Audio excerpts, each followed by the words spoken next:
para moderar este bloque tiene el uso de la voz el doctor Alejandro Quiroz Hernández, jefe del Departamento de Paliativiste de la Secretaría de Salud, y lo recibimos con un fuerte aplauso.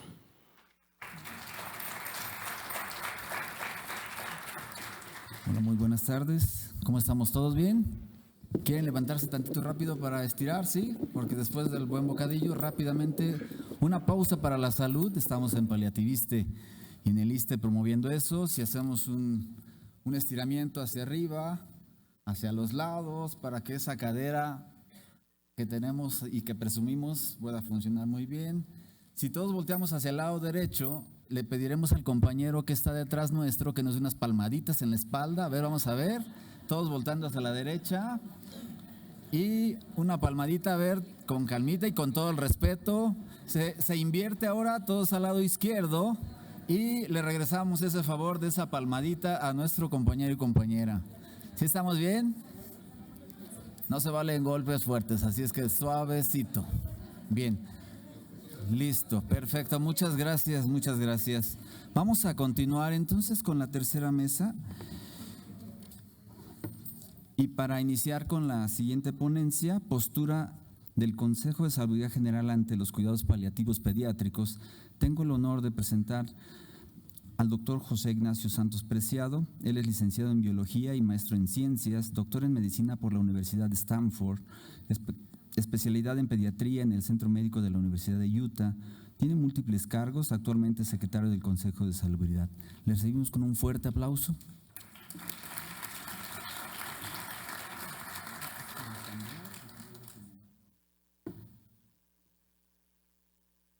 Muchísimas gracias. Buenas tardes tengan todas y todos ustedes. Agradezco el privilegio de estar en este simposio de medicina, cuidados paliativos en pediatría. Doblemente porque soy pediatra y tuve el privilegio de iniciar el programa en el Hospital Infantil de México cuando tuve el honor de ser director. Y es evidente que cuando pensamos en cuidados paliativos, normalmente no pensamos en niños, pero son adultos de menor edad, sin embargo, con todas las consideraciones y toda la problemática que se presenta en el adulto, con algunas excepciones, pero en general los cuidados paliativos, tanto para enfermedades crónico-degenerativas como para enfermedades con un desenlace final inminente, tanto ellos como sus familias requieren de nuestro apoyo. La conferencia que me antecedió obviamente es muy sensible y sin embargo lo que voy a presentarles yo es más del aspecto normativo. Agradezco enormemente el apoyo del doctor Juan García Moreno, que es uno de los corresponsables en el Consejo, que ha tomado como iniciativa participar en todos los foros de apoyo en cuidados paliativos, dado que cuidados paliativos, entre las atribuciones del Consejo, es un apartado más. Ustedes consideran Consejo para el cuadro básico, ahora compendio de insumos para la salud y certificación de establecimientos médicos. Pero cuidados paliativos, enfermedades raras, autismo, hay una serie de atribuciones más que no están tan explícitamente expuestas.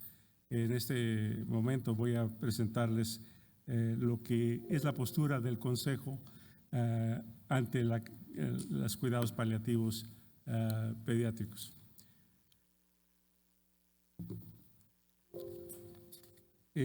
La agenda es una agenda apretada, sin embargo, voy a tratar de ser sucinto en el abordaje de estos 5 temas.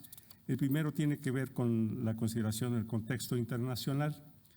Y dado que en materia de cuidados paliativos tiene algunas premisas el Consejo de Salubridad General.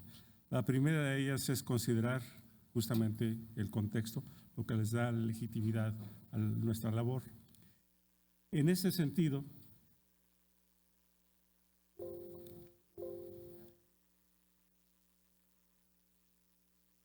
al revés. En ese sentido, cabe citar la resolución emitida en enero de hace 5 años por el Consejo Ejecutivo de la Organización Mundial de la Salud, donde nos exhorta, como país miembro que somos, a integrar estos cuidados en los sistemas de salud a través de 4 directrices o líneas críticas mediante una política global que implique. Si bien son enunciados genéricos, la población pediátrica está implícitamente considerada. Primero sería incorporar las políticas respectivas a nuestro sistema de salud, incrementar la infraestructura, y se ha aludido a la formación de recursos humanos en particular, tener recursos humanos suficientes y competentes. No todos los recursos humanos obviamente tienen que ser médicos, generalmente no son médicos, pueden ser médicos, pueden ser enfermeras, trabajadoras sociales, psicólogas, personal de apoyo. Importantemente, en época reciente, reconocemos la importancia de opioides, no solamente para la disponibilidad de los mismos, no solamente para adultos, pero también para niños, para obviamente afectar disminución del dolor. Y luego implementar modelos de atención y de servicios. Asimismo, atender la petición de organizaciones internacionales, ya que la falta de provisión de cuidados paliativos por los gobiernos puede considerarse también trato cruel, inhumano o degradante. Se urge, así lo señala la Organización Mundial de la Salud, que aliviemos el sufrimiento y que reconozcamos los cuidados paliativos como un derecho humano, y que procuremos atender las necesidades tanto del paciente como de la familia y sociedad. Otro referente más son los principios sobre cuidados paliativos emitidos también por la Organización Mundial en la 67ª Asamblea realizada también en el 2014, y que son las directrices que te permiten diferenciar los cuidados paliativos de otras perspectivas de atención o intervención, por ejemplo, cuidados a largo plazo y eutanasia. Cabe mencionar que también tenemos una corresponsabilidad en cuidados a largo plazo, programa que estamos trabajando con el Instituto de Geriatría, pero obviamente tenemos que considerarlo también en población pediátrica. Destacando sin resaltar el valor de cada uno de esos principios, el alivio al dolor, otros síntomas, con un enfoque integral que incluye aspectos psicológicos, sociales e espirituales, como mencionó la doctora que me antecedió, orientados a mejorar la calidad de vida. Y no omito destacar que desde esta premisa de perspectiva internacional, el concepto de cobertura universal de salud implica la incorporación de los cuidados paliativos, ya que sin ellos no sería posible asegurar su logro. Una segunda premisa de nuestra postura es propiciar las políticas relacionadas con los cuidados paliativos, que esos estén en concordancia con los aspectos legislativos y normativos correspondientes. No es casualidad que estemos aquí en el Senado discutiendo este tema. El artículo 4 constitucional, en relación a esta premisa, que recién incorporó el concepto de muerte digna a través de cuidados paliativos multidisciplinarios como parte del derecho a la salud.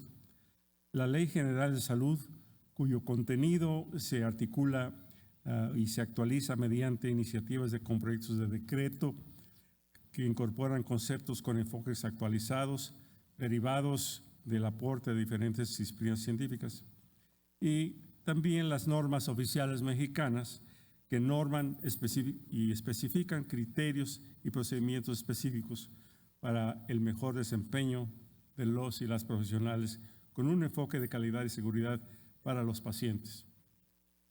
Ejemplo de ello es propiciar la muerte digna y la prohibición de la eutanasia mediante muerte asistida, entre otras. Hay una tercera premisa, se pronuncia de la siguiente manera, y cito: disponibilidad de de analgésicos y opioides para el tratamiento del dolor en los 3 niveles de atención. Esto es muy relevante, dado que estamos en el proceso de transición en esta cuarta transformación, donde vamos a llevar lo que es hoy en día el Seguro Popular a un nuevo concepto que es el Instituto Nacional para el Bienestar. Obviamente todo lo que está en el Seguro Popular va a transitar sin perder de vista la corresponsabilidad del Estado para estas enfermedades. Para lograrlo, va a ser necesario capacitar a médicos, enfermeras y otro personal de salud sobre la posibilidad de prescripción y acceso a opioides. Asunto por demás necesario, dado que el bajo porcentaje de médicos que tienen el recetario requerido para poder prescribirlos y que desde luego representa un enorme reto, dado que debe romperse el círculo vicioso caracterizado por la poca posibilidad de prescribir estos medicamentos, ya que la mayoría del personal médico no está capacitado para prescribirlos, y la necesidad de que haya suficiencia de opioides disponibles en farmacias. Complemento lo anterior expuesto es el hecho de que solamente 685 farmacias de al menos 17,000 que existen registradas en el país tienen esta posibilidad. Entonces, obviamente hay que tener conciencia de que esas 685 tendrán una distribución bastante heterogénea dependiendo de la población de cada entidad federativa. Hay una cuarta premisa y esta consiste en incrementar la infraestructura y fomentar la formación y capacitación del personal de salud. El número de servicios de cuidados paliativos, como se puede apreciar en esta lámina, tanto cuidados paliativos como clínicas del dolor en nuestro país, es de todas luces, como todos aquí presentes reconocen, insuficiente. No obstante, aún sin tener apoyo presupuestal requerido para realmente estar en posibilidades de atender a la población requiriente, las instituciones públicas han hecho un serio esfuerzo para instrumentar acciones cuyos avances se muestran a diciembre del 2017. Lo pueden en el cuadro, tanto el cuadro izquierdo, clínicas del dolor, 115, servicios cuidados paliativos, 233, y en el lado derecho, los comités de cuidados paliativos, la asesoría telefónica, consulta de cuidados paliativos y menos, pero muy importantes, las visitas domiciliarias, especialmente para aquellos cuidados paliativos de largo alcance.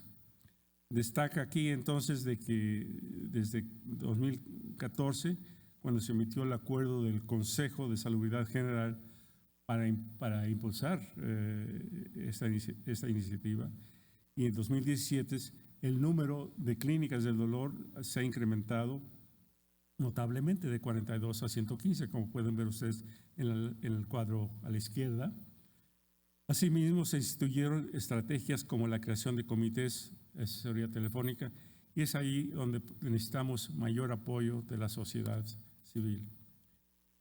En cuanto a contar con personal competente, el Consejo de Salubridad ha establecido su postura para establecer un aval educativo obligatorio en todos los cursos, la incorporación de los contenidos de cuidados paliativos en pregrado, posgrado y procesos de certificación para médicos, enfermeras y especialidades afines, así como la consideración de dominios comunes aplicables a todos los perfiles profesionales, variando su profundidad según la profesión.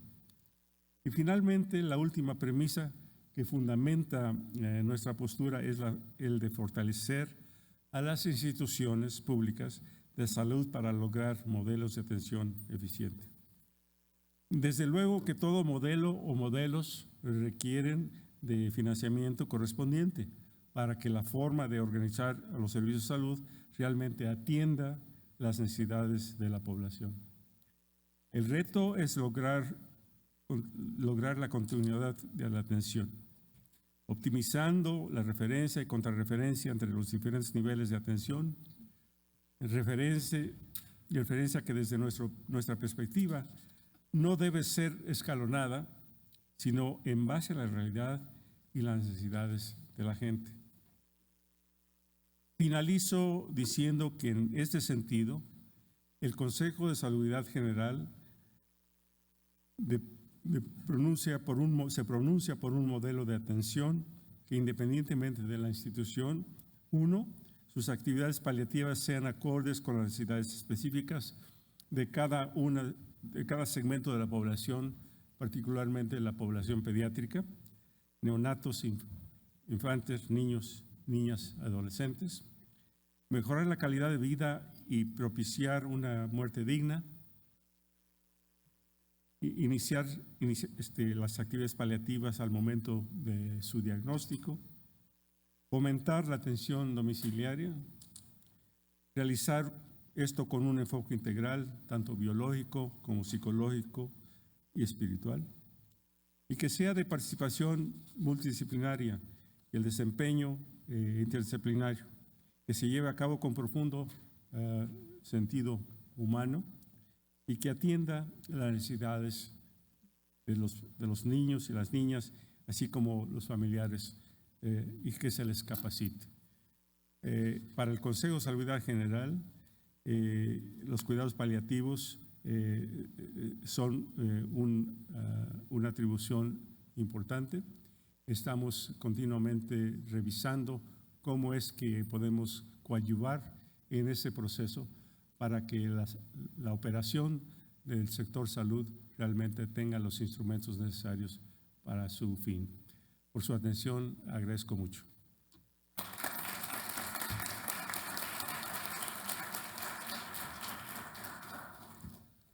Le agradecemos, doctor, su presentación. A continuación, vamos a ver el tema adecuación del esfuerzo terapéutico en niñas y adolescentes. Nuestra siguiente ponente es la doctora Linda Marisol Bustamante Tuches de Ruiz. Es máster en cuidados paliativos, pediatra egresada de la Universidad de San Carlos de Guatemala. Actualmente funge como coordinadora médica del hogar Stuart Mini, que es parte de la Unidad Nacional de Oncología Pediátrica en Guatemala. Tiene una certificación en bioética pediátrica y pertenece al grupo EPEC de Latinoamérica. Actualmente también es coordinadora de la Comisión de Pediatría de la Sociedad y Asociación Latinoamericana en Cuidados Paliativos. Le damos un fuerte aplauso.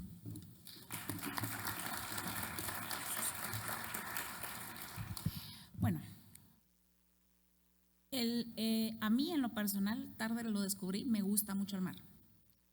El mar tiene un cierto encanto muy interesante. En Guatemala tenemos playa hacia el Pacífico y hacia el Atlántico. La playa del Pacífico no es muy bonita, su arena es volcánica, entonces tiene arena negra, tiene muchas olas. Entonces uno dice que va al mar solo a regresar golpeado o algo, pero quiera que no, enamora, ¿sí? Y hace muchos años, hace 20 años, conocí Xcaret. Eso es otro nivel. Entonces, cuando yo conocí Xcaret, me pareció que era impresionante, era el top 10 de todo el mundo, ¿sí? Pero el presupuesto no me da para venir cada mes a Xcaret. No, yo vendría cada mes. No me da. Tuve que aprender a amar mi playita con arena volcánica. Tuve que aprender la belleza de los atardeceres. Tuve que aprender que ahí también puedo estar bien. De repente los médicos somos iguales. Queremos que nuestros pacientes disfruten Xcaret todos los días, con un esfuerzo, dándoles todo, dándoles una calidad impresionante de tratamiento, de atención, pero dándonos cuenta en algún momento de que, siendo honestos, en el presupuesto es inalcanzable. Segunda cosa, mi paciente ya no disfruta Xcaret como lo disfrutaba antes. ¿Y cuál es el fin que tengo? Que yo como médico siga teniendo a mis pacientes y mis estadísticas. Qué bien, mis pacientes pueden estar en Xcaret todo el tiempo. O puedo redireccionar ese sentimiento y esa emoción que nos puede dar. De la ética de curar a la ética de cuidar. Un camino que nos toca empezar a verlo, a caminar, a transicionarlo. Vamos a hablar unos conceptos básicos, vamos a identificar unos momentos que tenemos que identificar que son interesantes. Este es mi hijo. Y mi hijo, cuando a veces yo le ofrecía verduras, él me decía no.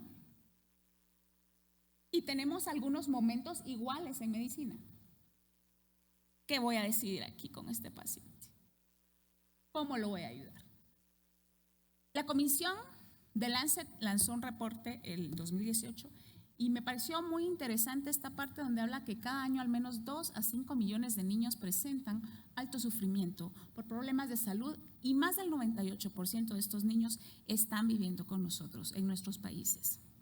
¿Pero qué estamos haciendo con estos niños? Estamos solo siguiendo el tratamiento para lograr cuidarlos, para poder mejorarlos. Y cuando cualquier mamá, papá, familia con su hijo llega a un hospital, los tenemos que enfrentar a 2 puertas.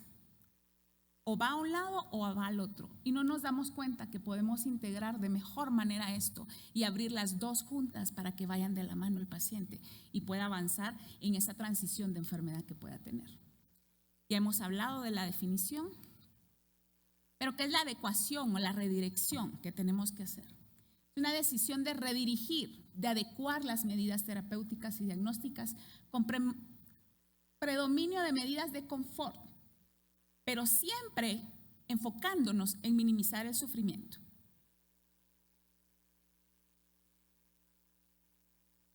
¿Y qué podemos hablar de cómo lo vamos a dar? ¿Cómo vamos a repartir los recursos?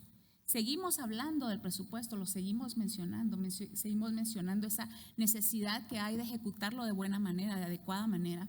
Pero tenemos que también llevar de que hay medidas que llevan más sufrimiento que lo que voy a lograr. Es un paciente que ya es una 3ª recaída e insistimos en darle tratamiento oncológico. Es un paciente con insuficiencia renal en el cual ya no es factible la hemodiálisis, ya no es factible la diálisis, no es candidato a trasplante, pero insistimos en hacer todas las medidas. Y todavía la familia nos pregunta, doctor, ¿y le puedo dar una Coca-Cola? No, porque tiene una insuficiencia renal. Porque siempre entendemos y nos vemos en ese dilema de qué queremos hacer con nuestro paciente.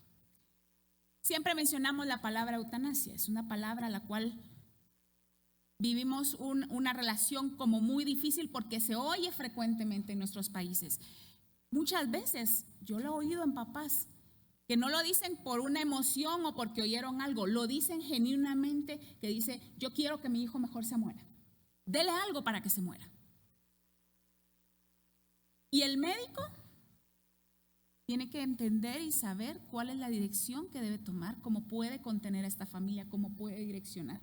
Y vemos que en los países en los que se ha autorizado la eutanasia, todos estos países se dan cuenta después de haber legalizado esto y dicen, hubiéramos invertido más en cuidados paliativos. Porque esa era la solución, esa era la línea que teníamos que hacer. Pero nos encontramos esta parte, la disthanasia, esa parte médica, ese anhelo que el paciente, a mí no se me muere ningún paciente en mi turno. A mí, no, mi estadística en mi hospital, 100% de efectividad, todos mis pacientes salen vivos y curados. La sobrevida es la mejor. Pero ¿cuál es el sufrimiento que ha tenido el niño? ¿Cuál es el sufrimiento que tiene la familia? Y hay algo que voy a mencionar que tal vez es un tema álgido y un tema un poco duro, pero ¿qué entregamos a las familias? Digo ¿qué entregamos? No en forma despectiva, sino cómo la familia va a hacer el cuidado en casa, cómo se va a organizar. ¿Enseñamos a la familia a colocar sus medicamentos por sonda? ¿Enseñamos a un niño que lleva traqueostomía, enseñamos cómo lo iban a aspirar? A veces nos parece sencillo enseñarles a la familia, pero la familia también evidencia un sufrimiento grande el tener que pensar de que yo como mamá voy a agarrar una jeringa y yo se la voy a inyectar a mi hijo. Entonces tengo que ver y tengo que también reorganizar esa parte y atender esa parte, atender a la parte de la familia, el sufrimiento que tiene la familia y ver también de que qué estoy haciendo, si en mi hospital estoy creando espacios en los cuales me puedo sentar a discutir y direccionar el tratamiento. Hay algunas definiciones, estas las sacamos de CECPAL y se mencionaron desde antes. ¿Qué es una enfermedad incurable? ¿Cuándo yo como médico puedo decir esta enfermedad no es curable? Los médicos, en mi país pasa, yo sé que aquí en México no pasa, pero aquí hay muchos médicos que hacen medicina privada e incluso le dicen, véngase para acá, no, yo sí lo curo, 100% seguro que yo le curo el cáncer. Tiene metástasis hasta en el colchón, decimos nosotros. Pero yo 100% que le curo porque me va a pagar bien. Los médicos ya no decimos, sino nos damos cuenta de que hay una enfermedad, hay un límite que tenemos. Ese pensamiento de que casi somos dioses, tenemos que empezar a destruirlo en nuestra mente. Luego, que es una enfermedad avanzada, cuando hay síntomas, cuándo preparar a la familia, cómo preparar a la familia, cómo adelantarnos a todas estas decisiones que tenemos que hacer. Luego, cuando entramos en situación de agonía, muchos médicos en Guatemala sucede de que principalmente oncólogos de adultos llegan el momento en que está muy avanzada la enfermedad, llegan con la familia y le dicen, mire, aquí le entrego de una vez el certificado de defunción, ya solo llena la fecha y la hora y llama a la funeraria y ya usted se encarga.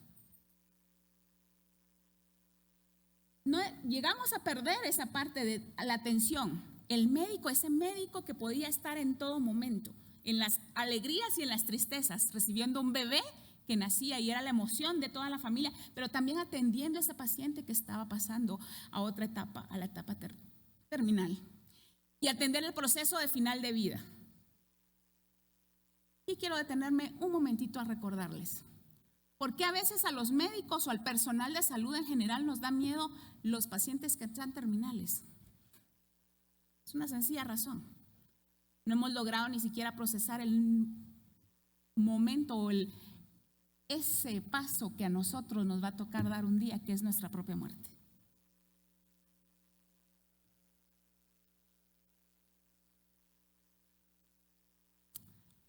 Hay muchos estudios, este es uno de ellos, en los cuales se miraba de que cuidados paliativos no era solo para final de vida.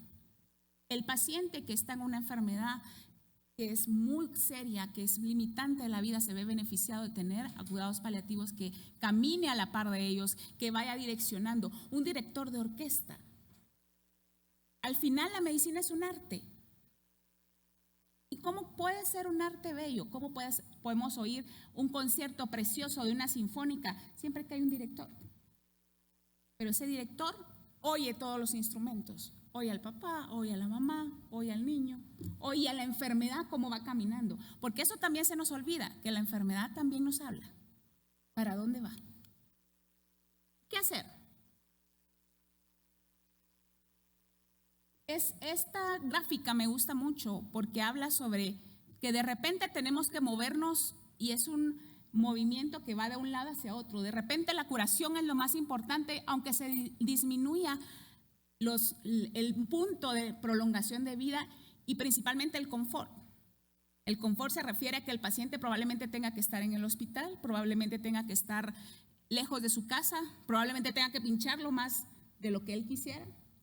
Pero de repente tengo que observar que llega un momento en que se moverá hacia prolongación de vida. Entonces tengo que cambiar la dirección, tal vez ya no ser más intenso, tal vez la quimioterapia pueda disminuir, tal vez pueda evitar de que la hemodiálisis tiene que ser martes porque es martes, pero ese día de su cumpleaños tal vez la puedo mover para miércoles. Son esas pequeñas cosas. Y luego tengo que entender y entrar a esa etapa que es el confort, que es lo más importante y lo vital. ¿Cuáles son los objetivos que debo de mantener en los tratamientos? El control de síntomas. Ese es algo que no podemos pelear con él ni dejarlo por un lado. Luego, ¿cuánto estoy prolongando la vida?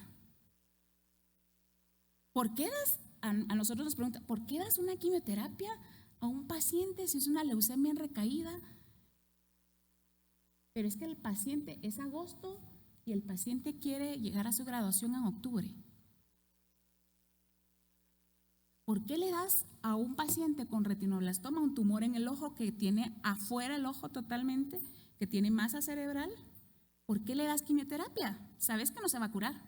Yo sé que no se va a curar, pero yo sé que voy a disminuir el ojo y la familia, cuando llegue a fallecer el paciente, van a enterrar un niño que físicamente se miraba bien. ¿Cómo se va a sentir esa familia? Mucho mejor. Y luego va la calidad de vida. Doctora, solo permítame que llegue a su cumpleaños porque va a celebrar sus 15 años. Y ese día no le deje cita. Pequeños detalles que yo tengo que ver porque esa es parte de la calidad de vida de ellos. ¿Qué bases importantes tenemos que tener cuando tenemos una redirección? Es saber pronósticos, nuestras estadísticas. A veces a los médicos, perdón que habla mucho, pero es el medio donde yo me muevo, pero no nos gustan mucho las estadísticas, hacer las investigaciones, pero es básico saber qué bases tenemos en nuestros hospitales. ¿Cuántos de nuestros hospitales, cuántos pacientes con cáncer tienen éxito en su tratamiento? ¿Cuántos pacientes con neumonía complicada fallecen? ¿Cuántos pacientes? Es importante todos estos datos para yo poder hablar claramente con la familia y también para tomar decisiones. Luego, que reconozca la toxicidad. Si estoy haciendo más daño que beneficio, tengo que cambiar la dirección. Luego, tengo que ser flexible. Luego, tengo que adaptar al paciente y al contexto que tenga. Tengo un paciente que vivía en una montaña y tenía que, donde lo dejaba el bus, caminaba 1 hora y después tenía que subir una montaña y tenía un osteosarcoma.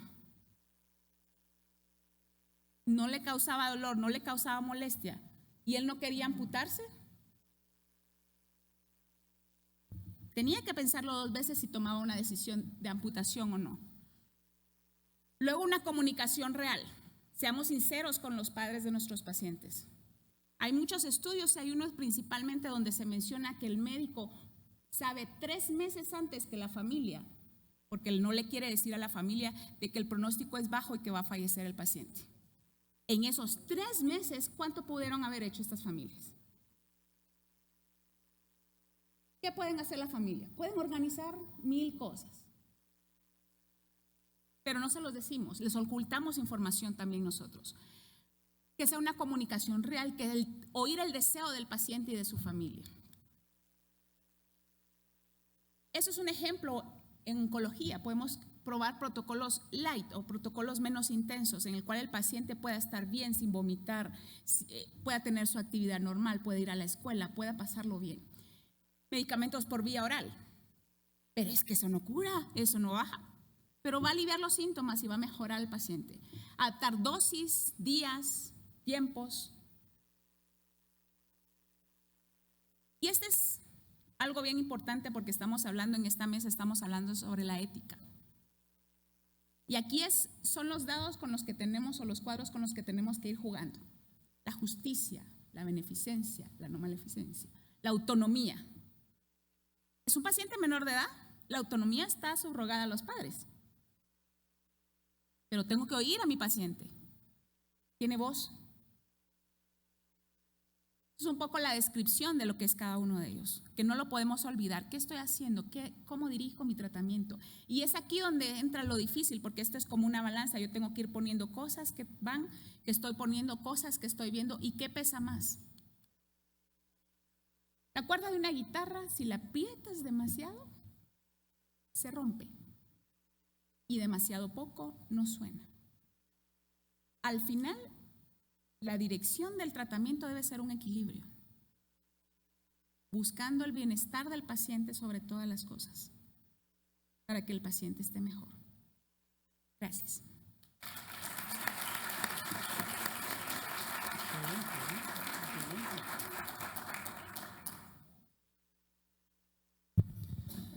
Muchas gracias, doctora Marisol. A continuación, solicitamos la presencia del doctor Armando Garduño Espinosa. Él es pediatra paliativista, jefe de la Unidad de Soporte de Calidad de Vida del Instituto Nacional de Pediatría en México y también, como lo hemos comentado, precursor de cuidados paliativos en nuestro país. Él nos ilustra con el tema Solución de conflictos éticos en cuidados paliativos pediátricos. Le damos un fuerte aplauso. Gracias.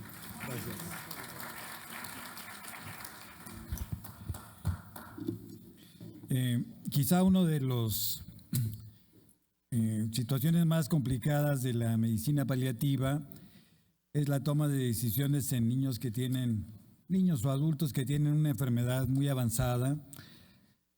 La resolución de dilemas, creo que para mí, desde mi punto de vista, es el tema central de la medicina paliativa. No solamente el manejar síntomas de un cuerpo muy enfermo u otros apoyos familiares, espirituales y demás, sino cómo resolvemos y qué método tenemos para intentar encontrar la mejor solución para un paciente que está muy enfermo. Hay una serie de situaciones, una serie de modelos de ética o teorías éticas. Todas son importantes. Lo que yo les voy a presentar no es que me guste mucho un modelo, no. Lo que la doctora ahorita presentaba es la teoría ética del principialismo, que es un modelo norteamericano de ética poderoso, muy importante para nosotros, pero es solo un modelo de ética, no es la ética ni la bioética, es una parte de una postura que me parece que es de utilidad. Pero quiero mostrarles entonces qué es lo que nosotros hacemos con nuestros casos muy complicados. Y para empezar, les voy a presentar muy rápidamente el caso de Osvaldo. Este era un joven, porque un caso dice más que 1000 palabras y más que 1000 conceptos. Esta es la realidad y la dureza que tiene el niño con enfermedad avanzada. Este joven era un paciente de Toluca que tenía un osteosarcoma. Le habían amputado ya una de sus piernas, 13 años de edad, y abandonó el tratamiento, se fue a medicina alternativa. Lo trataban en el Hospital del Niño de Toluca, bien, muy bien. Ahí lo habían operado y finalmente un día decide él, junto con su familia, venir a pedir otra opinión. Entonces vino con el Instituto Nacional de Pediatría en búsqueda de una oportunidad. Entonces en ese momento, cuando él llegó, que llegó en una silla de ruedas, y como está, es que no es que estuviera agachado siempre, sino que tenía un tumor monstruoso en su brazo que lo hacía que se recargara. El tumor, cuando se operó este joven, pesó 10 kilos en el húmero. Entonces él venía a pedir una opinión. Entonces ya en ese instante fuimos por el cirujano. No le dimos cita que para mañana vienes a las 8, sino que en ese momento fui al quirófano y saqué al cirujano, que es mi amigo. Lo sacamos y en ese momento fue a verlo. Entonces ya le dijimos él y yo que tenía una enfermedad incurable porque tenía metástasis pulmonares y estaba muy avanzada la enfermedad. Así como lo ven, este es Osvaldo, este es el cirujano, Jaime Chalkov. Y entonces es una foto que es muy bonita porque dice lo que debe ser la medicina. Lo que debe ser la medicina es una estrecha relación doctor-paciente, de una manera franca. Y él, entonces ya le dijo el cirujano, bueno, pues yo pensó en la parte técnica el cirujano y le dijo, eres incurable, pero puedo darte, puedo intentar una cirugía, casi que hay que quitarte la mitad del tórax y el brazo y todo. Es muy probable que te quedes en la plancha, así le dijo con esas palabras. Y Osvaldo dijo, bueno, pues lo voy a pensar. ¿Está bien? Sí, lo pienso. En 8 días vengo.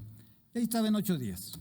Y dije, doctor, me quiero operar. Entonces ya el cirujano había pensado muy bien, había reflexionado y dijo, como que ya siempre no, mejor ya el cirujano no quería. Porque no, pues ahí se me va a morir en el quirófano. Entonces finalmente, pues va a quirófano. Él dijo, quiero operarme. Ahí estaba su papá y su mamá, y le dijimos, a ver, ¿qué opinan? Apoyamos a nuestro hijo con todo. Pues vamos a operarlo. ¿Y cuál era el objetivo de este joven que tenía una enfermedad muy avanzada? Pues mejorar la calidad de la vida del paciente. Era el único precepto que teníamos en la cabeza que podía ofrecer la medicina, naturalmente no curar ni pensar siquiera una cosa así. Y la importancia de la opinión de este joven. No imponer lo que el doctor cree o un hospital cree, sino que tome en cuenta una serie de consideraciones. Entonces ahora si me da la siguiente, por favor. Este era el tumor, lo paso rápido para que no se asusten. La siguiente. Y este es Osvaldo a los 2 días después de la cirugía. Entonces uno dice, bueno, nos equivocamos o hicimos bien. Es un costo económico enorme, todo eso.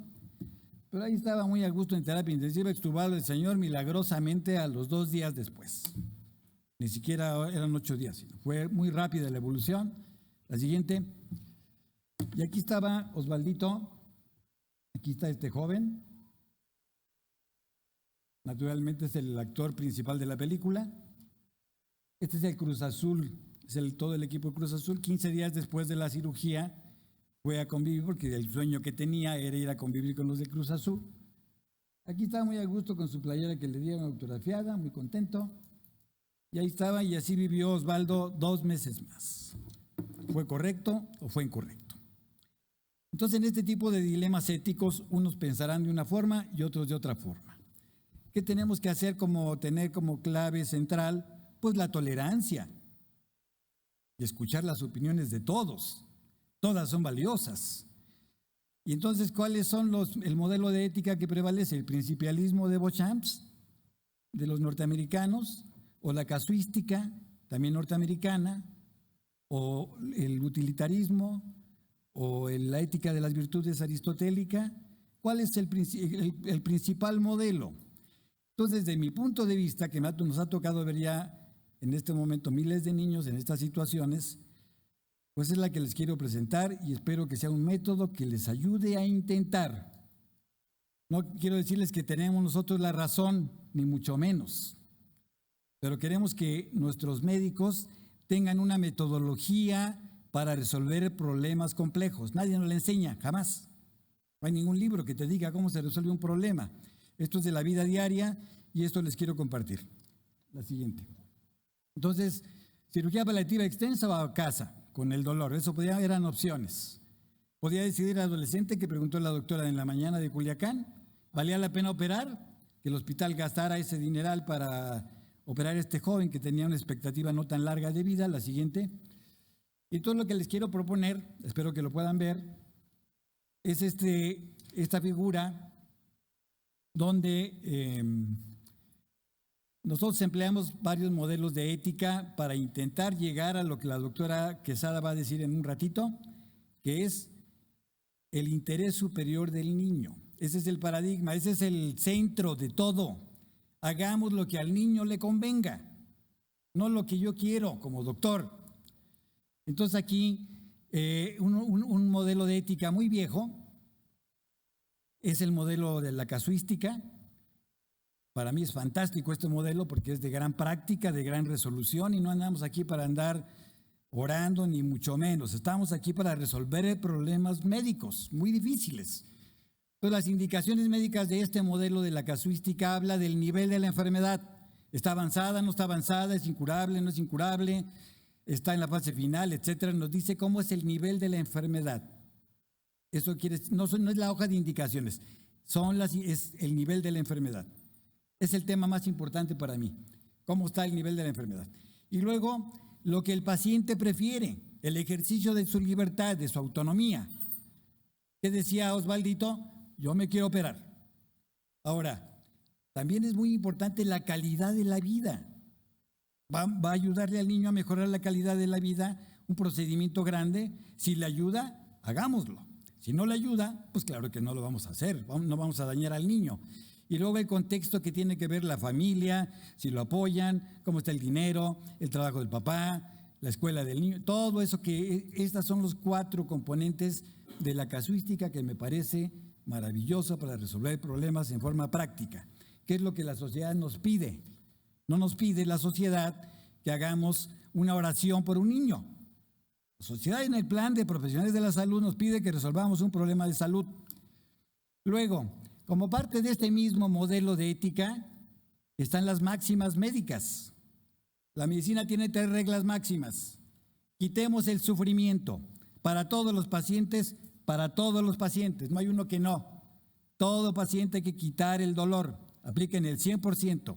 El segundo es salvo la vida. Muy importante, salvar la vida. Casi que los médicos decimos, yo hice medicina para salvar la vida. Así decimos siempre. Por eso nos asusta otro tipo de pacientes. pero tenemos una multitud de pacientes con enfermedad crónica, con enfermedad avanzada, con enfermedad en fase terminal, que tenemos que aplicar entonces otra máxima que tuvo que surgir, que fue: no prolonguemos la agonía. Hay pacientes que no debemos prolongar la agonía de un ser humano. Esto es la parte de casuística y las máximas médicas, que son sentencias, son unos proverbios muy importantes que tiene la medicina. Y luego acá está el principialismo que decía la doctora. Estos principios de bioética no son los principios de la ética. Son principios del modelo norteamericano que se llama principialismo. Muy importantes, porque tienen muy parecido a la casuística: hacer el bien del paciente, las preferencias del paciente, lo que el paciente decida, no el doctor. Tratemos de ser justos de acuerdo a nuestra cultura, nuestras leyes, nuestras normas, lo que platicaba el doctor Santos, y no dañar al paciente. Eso es algo muy importante, no hacer procedimientos. Y entonces también tiene que ver aquí el bien máximo. Decimos máximo beneficio. ¿De quién? ¿Del paciente, de las instituciones o de quién? Creo que de todos. Tenemos que pensar de una manera práctica en que todo mundo le vaya bien, y este es el modelo de ética que se llama utilitarismo. También es muy importante en la toma de decisiones, sobre todo al nivel donde, como está el doctor Santos, en el Consejo, en la Secretaría de Salud, en las grandes donde se hace la normatividad. Pero este es el análisis ético, doctor, señoras y señores, de la parte científica que tiene la medicina, que podemos medir incluso. Pero no todo en medicina es técnica, ni es ciencia. Esta es una parte muy importante de nuestra labor, pero entonces otros modelos de ética aparecen y debemos de tomarlos en cuenta. Quizá en estas fases de nivel de enfermedad sean más importantes. La ética de las virtudes es un modelo que tiene 2500 años. Es de Aristóteles. La prudencia, la benevolencia, la fidelidad a mi paciente, la compasión, es decir, y sobre todo esa actitud prudente es algo muy importante que tiene este modelo. Para mí es el más importante, tiene que ver con nuestra ética personal, si hacemos o no. Puedo ir a tomar doctorados en bioética y ser el peor en la actitud. 3, 4, 5 doctorados en bioética, ya me creo lo máximo y soy el peor, la peor persona, el peor doctor. Lo vemos en la vida diaria. Entonces, la ética personal que propone Aristóteles es muy importante. Y también hay otro modelo del cuidado, que es un modelo que surgió de las enfermeras, del cuidado que dan las enfermeras, y donde estaban una serie de virtudes fantásticas que tenemos que recuperar, como han dicho aquí en este transcurso de estas horas, que son el que tengamos una actitud compasiva por el que sufre.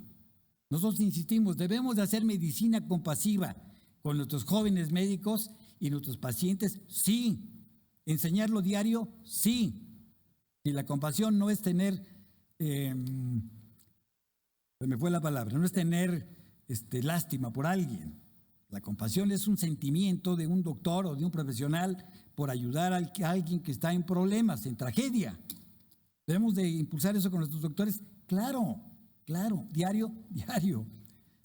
Entonces, esta parte compasiva de hacer el bien, de no dañar, de ser fieles con nuestros pacientes. Y una cosa que tenemos que pensar es en la piedad también. Es una virtud que tenemos que impulsar. Porque decía el doctor, en la Carta de Praga puede ser considerado estar en terapia, en un infierno, cuando uno está en la fase terminal. El médico dice, hice hasta lo que pude, pero el paciente, mucha gente dice, hicieron pasar a mi paciente por un infierno. Vean cómo son las diferencias. Entonces la piedad también tiene mucho que ver para no ser sujetos de actos que puedan ser crueles. Muchos abogados nos dicen, los doctores son torturadores. No somos torturadores, tenemos que ir pensando también en esto, porque toda esta serie de modelos, juntémosla. Nosotros no podemos resolver un problema nada más con lo que yo creo, o con un modelo de ética, que es el que me gusta o es el que yo prefiero. Tenemos que juntar una serie de elementos para poder llegar a tener una actitud en favor del interés mayor del niño. Esa es la única forma. Si no nos preparamos Esto no necesita ser un experto, un doctor en bioética, pero tenemos que tener bases elementales para tomar mejores decisiones. De esa manera solucionamos un problema. La clave central para nosotros, bueno, la doctora Quesada seguramente lo dirá, el interés mayor del niño está en el artículo 4 de la Constitución de la República. No hay nada encima de él. Es el nuevo rector en la toma de decisiones médicas en niños, así que debemos de tenerlo presente, y creo que con esto termino esta breve presentación.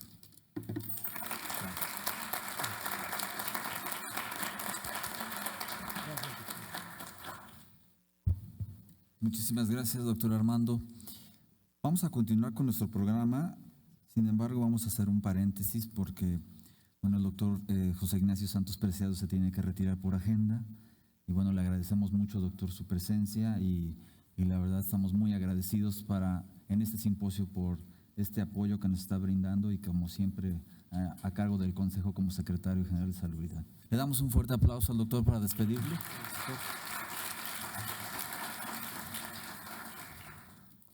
Toca el turno a la doctora Celina Castañeda de la Lanza. Ella es médico cirujano egresada de la Universidad de Guadalajara, especialista en anestesiología en el nuevo Hospital Civil de Guadalajara. Tiene una subespecialidad en cuidados paliativos por el Instituto Nacional de Cancerología. Tiene un seminario de cuidados paliativos por el Instituto Hospice Education en Londres, Inglaterra. Es coordinadora de voluntades anticipadas y programa de medicina y cuidados paliativos del Estado de México, y dentro de sus cargos fue subdirectora de planeación del Seguro Popular en 2016, donde se incorporó la intervención de cuidados paliativos y la inclusión de opioides en el anexo 1. Es aparte también co-investigadora del protocolo de oxicodona, entre otros. Le damos un fuerte aplauso a la doctora. Ella nos va a ilustrar con el tema decisiones legales, asentimiento y consentimiento en torno a los cuidados paliativos pediátricos. Gracias por la invitación. Sin duda es un tema difícil hablar de cuidados paliativos en cualquier circunstancia, ¿no?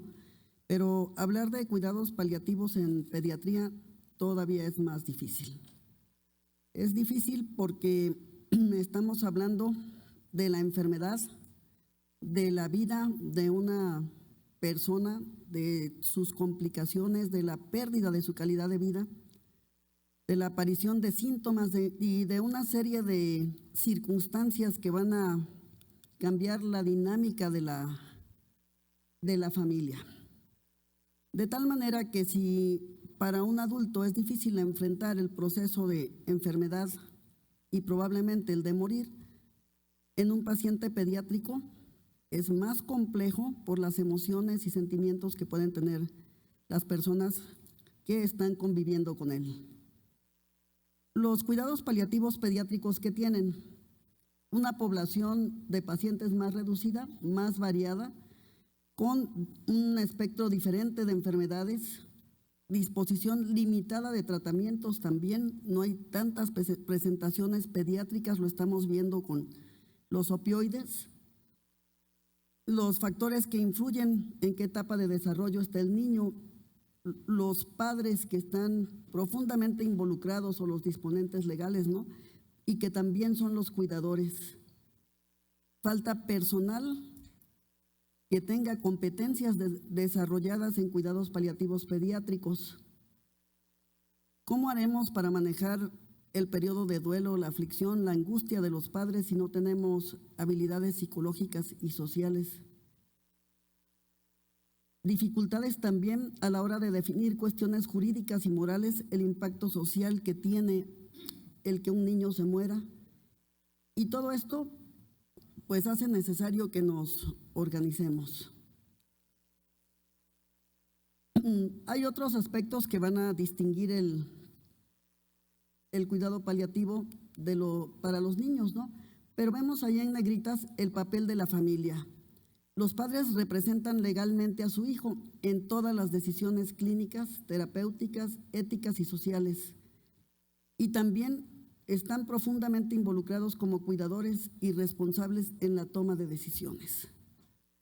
Para los profesionales de la salud, pues es una disciplina relativamente nueva.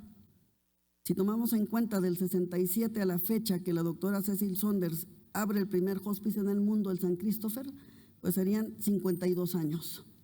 Y tiene una gran implicación desde el punto de vista emocional.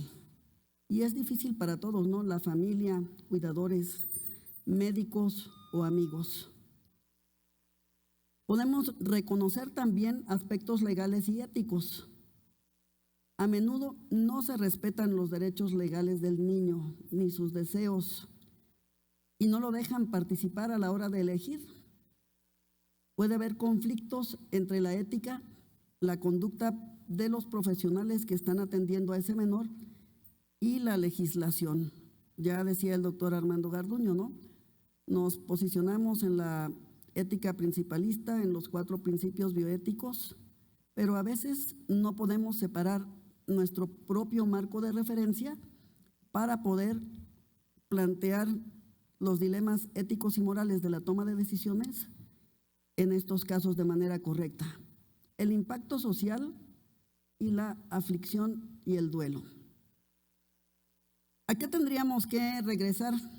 Que los responsables de elaborar las políticas necesitan considerar al cuidado paliativo para el paciente pediátrico y no verlo como un adulto pequeño, ¿no? Para que los servicios de cuidados paliativos sean apropiados para los pacientes pediátricos. También deberían de trabajar en una legislación apropiada para que estas personas no queden en una zona de indefensión, ¿no? Desde los no nacidos, que hablábamos el otro día, ¿qué pasa si aprueban el aborto hasta la semana 12 y consideran un no nato a partir de la 14? Decían, ¿qué pasan con esas 2 semanas, de la 13 y a la 14, ¿no?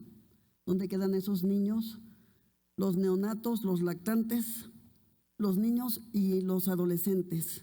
Si a los 16 años cambian de un servicio de pediatría a uno de medicina interna, a este joven, ¿por qué no le dan la posibilidad de que decida? Lo quieren dejar decidir, al menos en nuestro país, hasta los 18 años, ¿no? Pero lo tienen en un servicio de adultos. Entonces, no hay una congruencia entre la operación de los servicios de salud y la Constitución para la mayoría de edad, y los dejan en una zona de indefensión. ¿Qué tendríamos que hacer como profesionales de la salud? Proporcionar los recursos para que la elección que hagan sea la más adecuada a cada problema, sobre todo cuando están tomando decisiones difíciles en pacientes en situación terminal o avanzada. Tendríamos que tener un proceso que nos lleve a identificar las situaciones, cuándo se puede tornar difícil o problemática, analizar las causas, por qué le cuesta problema a la familia o a nosotros. No nos identificamos con el procedimiento, no queremos ofrecerle la alternativa, por qué también se siguen mandando de manera tardía a servicios de cuidados paliativos a los pacientes. Aprender a utilizar las herramientas. Sin duda podemos hacer una combinación de las diferentes teorías, basándonos en la medicina basada en evidencias, la casuística, la ética principalista, los dilemas espirituales que puedan estar teniendo los pacientes, de tal manera que lo que decidan sea lo más acorde a lo que quieren la persona y su familia. Conocer los aspectos éticos y legales relacionados con este proceso. Regularmente no tenemos problema para elegir la técnica. Por ejemplo, si hablamos de sedación, al menos en el campo de expertise en anestesiología, pues sabemos cómo sedar. El dilema viene en qué situación voy a sedar, por qué lo voy a sedar y cuál es el propósito que quiero yo lograr con este tipo de procedimiento. Entonces, tenemos que estar en un análisis continuo. Acerca de la información, ¿qué tanto saben? ¿Se les informa? ¿O quién toma las decisiones? ¿Qué, cuándo, a quién informar? ¿Lo hacen de una manera que los padres asimilen la información y sepan de qué se trata? una nefrectomía bilateral en una paciente con un nefroblastoma y una fístula arteriovenosa para tenerla en hemodiálisis. Los padres dijeron, no sabíamos lo que estaba pasando. ¿Quién toma las decisiones sobre el proceso diagnóstico? Lo proporcionado y desproporcionado en cuanto a lo que hacemos desde el diagnóstico y el tratamiento. ¿Los dejamos que elijan? ¿Se les plantean las alternativas terapéuticas? La señora en esa ocasión, madre de la niña, dijo, yo no sabía que ya no se iba a curar. Creí que estando en la máquina ya iba a estar bien porque no tenía el problema del riñón. No la informaron. Seguramente hubiera sido un asunto para el Comité Hospitalario de Bioética. Evaluamos las cargas, los costos, el sufrimiento. Simplemente cuando hablamos de nutrición e hidratación, ¿se les cuestiona? ¿Se les pregunta qué quieren? ¿Quién toma las decisiones al final de la vida? ¿Resucitar? ¿Mantener en un respirador? ¿Sedar? Son cuestiones que a veces no se abordan con la familia y que seguramente hubieran decidido otra cosa. Y muy frecuentemente se llega a la conclusión de que no le pueden seguir ofreciendo otro tipo de cuidado y quieren que el familiar decida si continúa o no, por ejemplo, con respiración mecánica. Cuando no le informaron nada y los sentimientos de culpa, la tristeza y la desinformación hacen que esos familiares ya no puedan tomar decisiones y tengan que lidiar con sus sentimientos de culpa, ¿no? ¿Y por qué es difícil tomar decisiones? Porque tenemos incertidumbre, porque tiene mucho contenido emocional y a veces no hemos desarrollado las habilidades psicosociales para poder comunicar. Nos enoja que nos cuestionen, porque no sabemos cómo hacer frente a las emociones de los padres o del paciente. Falta formación, el desarrollo de competencias en cuidados paliativos, en ética, en comunicación. ¿Qué nos podría ayudar cuando estamos tomando decisiones? Pues deliberar y ser prudentes, tener toda la información completa, considerar la ética principalista y la ética clínica, el método de resolución de problemas y conocer el marco normativo. En nuestro país, pues hasta los 18 años tienen la mayoría de edad para poder tomar decisiones. Eso no quiere decir que no tengan la autonomía cognitiva. Los principios bioéticos de los cuales ya hablaron, pero se supone que estamos cumpliendo con estos principios bioéticos para no introducirle más cargas al paciente. No maleficencia y justicia constituyen la ética de mínimos y determinan nuestros deberes para con todo y cada uno de los seres humanos, hablando del plano biológico y en el social de la justicia. La autonomía y beneficencia constituyen la ética de máximos y nos marcan el espacio privado de cada persona, y ésta se puede gestionar de acuerdo con sus propias creencias y valores. Tener en cuenta por lo menos estas consideraciones mínimas para no introducirle más sufrimiento al paciente. Tenemos otros principios que resultan relevantes en medicina paliativa: el de inviolabilidad de la vida humana, el de la proporcionalidad terapéutica, el del doble efecto, el de veracidad, de prevención y el de no abandono. Tener continuidad con todos los pacientes que estén en un programa de cuidados paliativos. Tenemos el juicio de proporcionalidad, que puede ser útil, que nos permite plantear alternativas, nos permite también hacer pronósticos y evaluar las cargas que puede tener esta persona en el momento que lo estamos tratando. Considerar también 4 parámetros, las indicaciones médicas. A veces ahí no tenemos tantas dudas, ¿no? Pero las dudas empiezan cuando oímos las preferencias del paciente. Podemos hablar de voluntad o directriz anticipada, de sus conceptos también de calidad de vida y los aspectos contextuales que puedan existir, ¿no? El principio que seguramente más atropellamos de los pacientes es el de autonomía, ¿no? Queremos nosotros hacer lo que consideramos que los beneficie. Y a veces es tan simple como la vía de administración. Ya no quieren una venoclisis y nosotros queremos seguirlo hidratando por ahí. Informarles, usar el consentimiento informado para que la persona por lo menos se entere de lo que le estamos haciendo y decida si acepta o no. En el caso de los pacientes pediátricos, el disponente legal, padre o tutor, es quien puede suscribir este documento. Hay 13 estados en la República Mexicana que cuentan con una ley de voluntad anticipada. Pero a nivel federal, el reglamento de atención médica considera también la directriz anticipada y que la expresión oral consignada en el expediente clínico es igualmente válida y esto es útil en todo el territorio nacional. La capacidad de decisión y la autodeterminación tendría que ver con la competencia legal, la capacidad de decisión. En este caso, el menor puede tener autonomía cognitiva, pero no tiene la autodeterminación para pronunciarse, porque legalmente el Estado no le da ese reconocimiento, ¿no? Sino hasta los 18 años.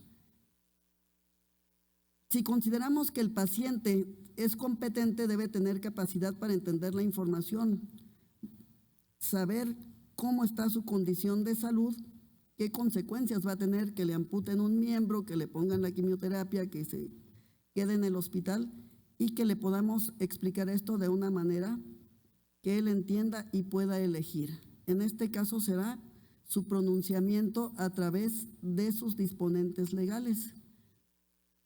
Podríamos decir entonces que la persona hace el juicio sustitutivo del mejor interés, equipo de salud y disponentes legales. El principio de justicia con las circunstancias sociales, jurídicas, económicas e institucionales. Reconocer pues la utilidad de las voluntades anticipadas, de que el cuidado paliativo nos permite también el diseño de los planes de cuidado avanzado y sin duda con esto darle un cuidado acorde a sus preferencias, sus deseos, valores, haciendo un control de síntomas de la mejor manera. Gracias.